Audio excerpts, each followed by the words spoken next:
I came out as gay when I was 57 years old. Oh, thank you so much. That was not my wife's reaction. And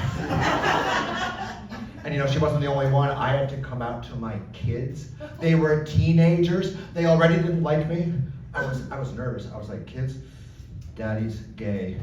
And they were like, oh my God, big deal. Everyone's dad is gay now. And I was like, oh, all right then. Can you tell that to your mom?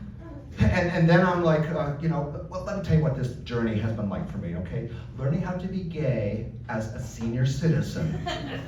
It's like learning how to do anything as a senior citizen. You can't get good at stuff anymore. I mean, watch an old guy learning how to ski. I am stuck on the bunny slope of gay. I have got friends. They have been gaying since they were 12. They are experts. They're double black diamond gays. They can go down. You get it. On anything. Anticipated. Listen, I read that it takes 10,000 hours to master a new skill. I don't have 10,000 hours to live. And then I go to my first gay pride parade. My young friends, they try to help me out. They outfit me in a leather harness. Yeah. But they were trying to help me. They were like, Richard, that is going to give you pride. It gave me a rash. And then the gay pride parade, it's insane. I'm sure you guys have been to one of these things. There's a big guy with a beard, kind of like you, actually. He is just tossing out free gay party drugs. And I went up to him and I was like, excuse me, sir, may I have a meth? He took one look at me and hands me a Motrin. And then I try to get up in the float, you know, with the hot go-go boys. Hey guys, can I come up there with you? And they said, who invited the rabbi? That pride parade lasted 6 hours. I had to march for 6 hours. I went there to get a boyfriend. Instead, I got plantar fasciitis. For you young people, that's foot pain, by the way. and then I'm on the gay dating apps. I was lost. I mean, you're supposed to flirt with text messages.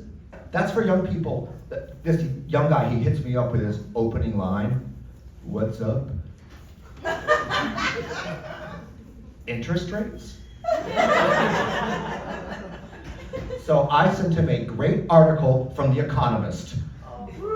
And he replied, send dick pic.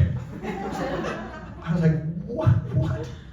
So I sent him an ultrasound from my urologist. And then I have a date with this guy. He doesn't show up. You cannot do that to a boomer. And I'm the only boomer here, I have the feeling. But a little history lesson, we showed up, okay? In my day, if you didn't show up for something, we all thought you were dead. I was worried about the guy, I called 911.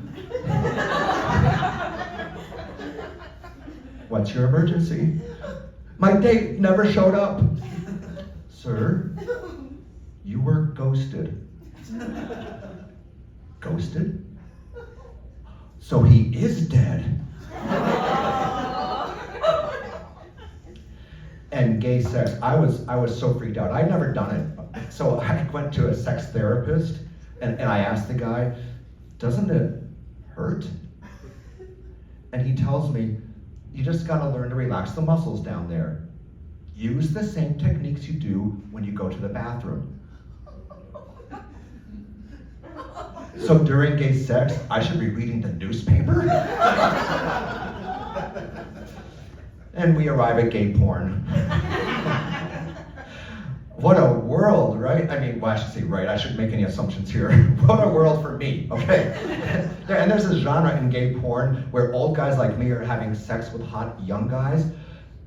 The young guys appear to be enjoying themselves. What is going on? Well, I know. The porn companies are exploiting those immature old men. Yeah, that's right. They pump those guys full of Viagra and false hope. There was this scene, okay, there was this guy. He was being whipped. That's someone's grandpa. He should be at home eating soup and watching CNN. Now I'll admit, I'm attracted to young guys who isn't, right? I mean, so if I was on porn set, surrounded by, 20 naked Timothée Chalamet types, I'd be like, okay, boys, time to live out my wildest fantasy. I'm taking a nap. So also Jewish here, in case you couldn't tell. So yeah, thank you. Jewish and gay, both difficult paths. But the more difficult one is, by applause, audience participation moment, how many people think I'm about to say more difficult Jewish? Applause? Nobody?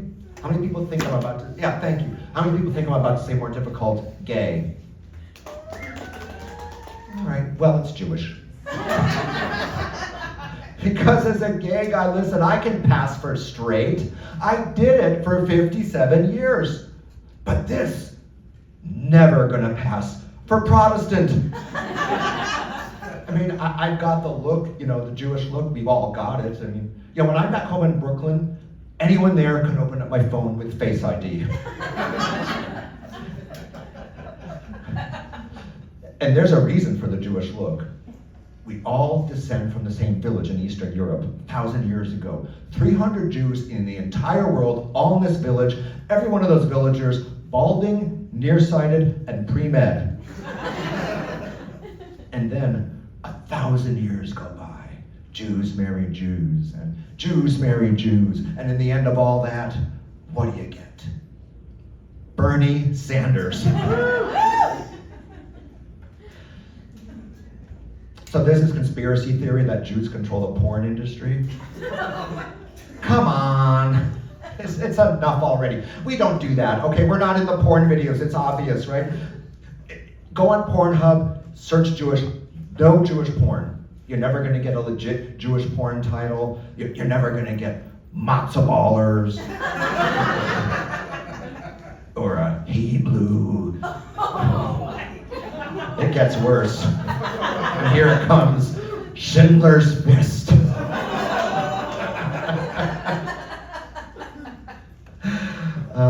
I shouldn't have to apologize for that. Anyway, yeah, I may not have youth on my side or defined abs or a reliable digestive system, but you know what I do have?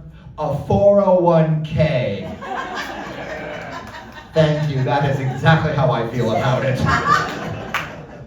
And I have it because I've been a doctor for 30 years. I'm on the verge of retirement, and let me tell you what I'm gonna miss the most. Oh, thank you.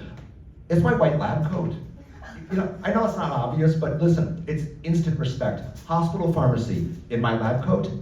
Oh, doctor, come into the front, we know you're busy. Dressed like this, CVS pharmacy. Sir, the hemorrhoid cream is on aisle 4. So I wear my lab coat everywhere. Fancy restaurant, they let me in. Jury duty, they let me out. My Grindr profile picture, I'm in my lab coat. And yes, they let me in. During sex, of course, lab coat, because when I play doctor, I play doctor. So I am an anesthesiologist, and it means I'm a legal drug dealer. So if you're gonna party with me, we are going to be doing it scientifically. Yeah, everything I have, top shelf, FDA approved. Say you wanna party hard, dabble in some S&M, maybe even try out some asphyxia. You do not need a safe word with me. I will be measuring your oxygen levels as I vacuum seal you into latex. Yeah. So this S&M my S&M hobby / side hustle / job to be, it's taken off. I'm so busy. So you guys have been so great, find me outside after the show and I bet we can work out a booking. I'm Richard Snyder, thank you so much.